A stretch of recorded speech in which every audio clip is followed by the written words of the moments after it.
Well, now, let me move on if I can. So you worked for the mayor for all these years.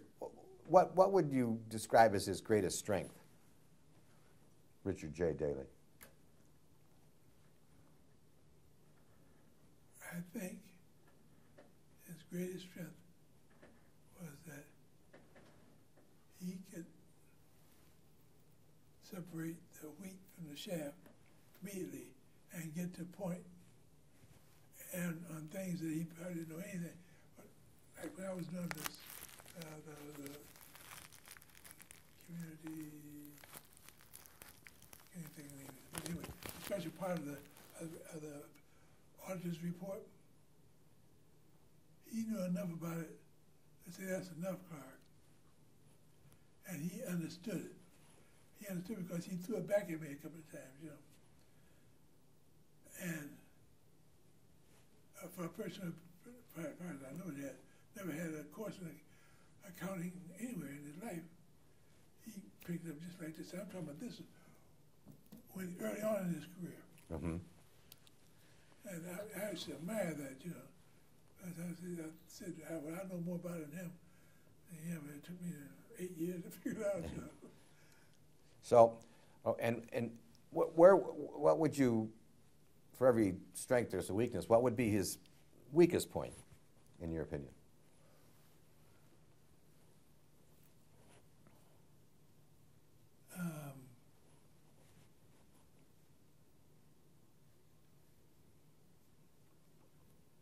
He did nothing to offend the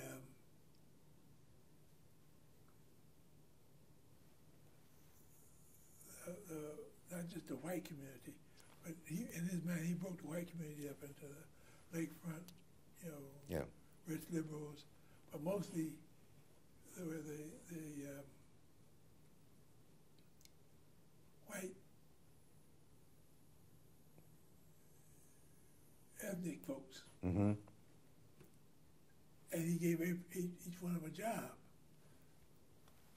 All treasurers were Jewish. And that was right in line. And you know what all controllers were? No. Till I got there?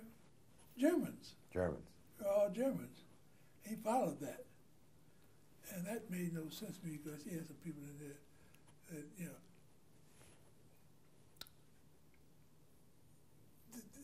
they didn't know very much, but he couldn't do that much harm because they had no place to go to give it to him, you know. Except, help me out, you know, remember his second term, he got hired in 55, he got elected, yeah. Then in 59, I guess he ran against Ben Adamowski. First time, yes. And you know, Ben Adamowski almost beat him, got significantly more white votes than Richard J. Daley did. Yes. But Richard J. Daley had Bill Dawson. Right. And Bill Dawson turned the whole black community, broadly speaking, broadly defined, to help Richard J. Daley. So Daley's weakness would be then, in your mind, his relation with the white ethnic voters? I mean, white ethnic politicians? No, because he changed. Uh-huh. The weakness was that he wanted to be mayor more than he wanted to keep, this is just nothing he said, but he wanted to be mayor more than he wanted to be a good public civil rights leader. I see, You know, okay. He wanted to be, you know, he wasn't going to mess with like that Tom Hines and Blackstone wanted, afraid of fire, you know. He never said anything to Hines about, I don't know what he ever said about it. He never criticized Hines. You mean Quinn? Quinn, I mean. Yeah, yeah. Quinn, publicly. I see. Okay. What do you think, in his years as mayor, what do you think was his greatest accomplishment? Well, in terms of projects, the greatest accomplishment he had, without question, was the University of Illinois, Chicago. Yes. He had to fight the whole Italian community because they were a real close-knit group that are right next to one another. And he fought it, and then it paid off. You know, I mean, that was great. You know, and they supported him too. And when he did that, this was in the 60s, back in the mid-60s, as I recall. He knew they let him know that he deserved their vote. So help him out with the university, put it someplace else. He wouldn't do it. And I don't know why. You know, I see there's some places just south of the loop. You know, there's nothing there. You know, nothing but garbage. You know, Right. He could have put it there, but he didn't. He wanted to put it over there where in the Italian community. Not, he wanted to put it over there. It just happened to be Italians living there. Right. Yeah, Right. I think he picked it because it was, you know, home for Italians. Let's see. His greatest strength was one of his strengths was being able to work with the federal government, not just with the Congress people, but with the offices. You know, he knew how to work with the housing department for CHE kind of activities, and for transportation for all the mess that they had with the CTA. And the long story goes with that, but I won't bother you with it. But he got it done. So he knew how to work with people and to get whatever he wanted done. He did that, and he was really good at that. Well, he always said that good politics is good government, and good government is good politics, Yeah. and that's gone. Would you talk about that a little bit, because that doesn't exist anymore? Well, don't tell Richard that, because he thinks so. But you're right. But I don't know of any other major political person, governor, mayor, so forth, who really said that and believed it, and he did.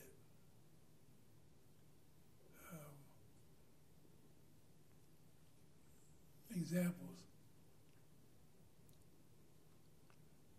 When they were building the Dan Rand on 33rd Street or something like that, there was a 100-year-old church, Baptist church, was by the blacks. What they did was use that to divide between the black and the white community. Right. But Pilgrim was on the wrong side of the street. He said that we're not going to tear it down. He said, well, you can't because it's sitting right in our way. He found the money somewhere and moved the whole damn thing on the other side, put it all the way across the Dan Rand. Well, put it all the way across where the Dan Rand was rebuilt. So it would house the black community. So he moved the boundaries from east, further west, so that Pilgrim wouldn't be affected. That's what you're saying? No.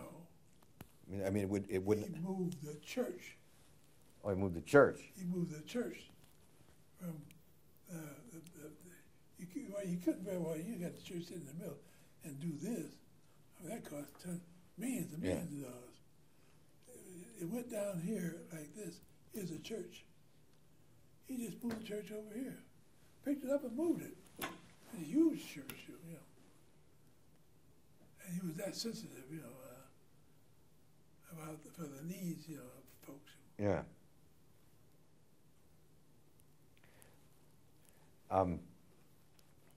So now, where were you when he died, and what do you remember about that incident?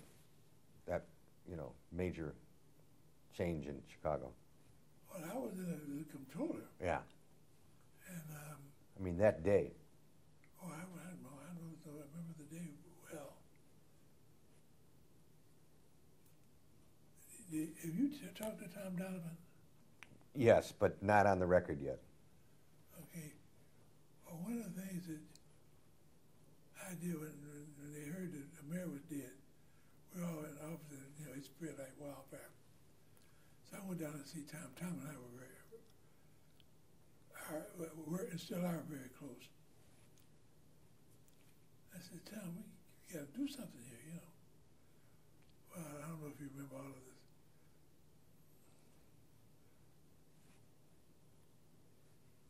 I can't think of his name, but anyway, it'll come to me.